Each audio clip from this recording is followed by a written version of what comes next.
为了要鼓励毒鸡的时段加出门行大，中华有民间公益团体连续9年办爱心园游会，除了要募这服务经费，也要让时段有机会摆大世界，提升经济关系。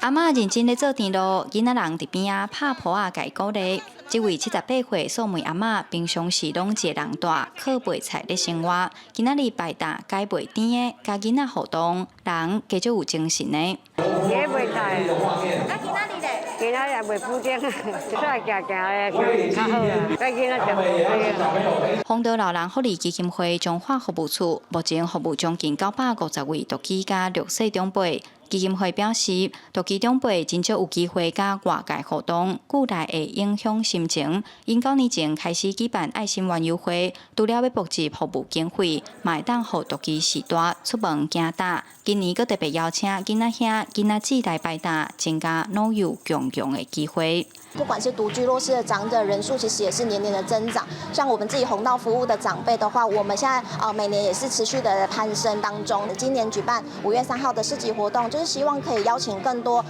独居的长辈，他平常不要只有在家里面。其实阮伫服务的这几年来，阮嘛发现阿公阿嬷其实因有足侪一寡咱生理退化一寡问题，比如讲较动听、牙口退化的部分，这也是我们目前这些年在关注的一个部分。根据内政部到3月底统计，台湾65岁以上的时段将近460万人，其中独居长辈大概占15%。基金会表示，独居的时段发生意外、患病等等的风险拢真悬，望众人加关心身躯边的时段，让长辈感受到社会支持，同齐营造高龄友善的环境。记者杨淑晴综合报道。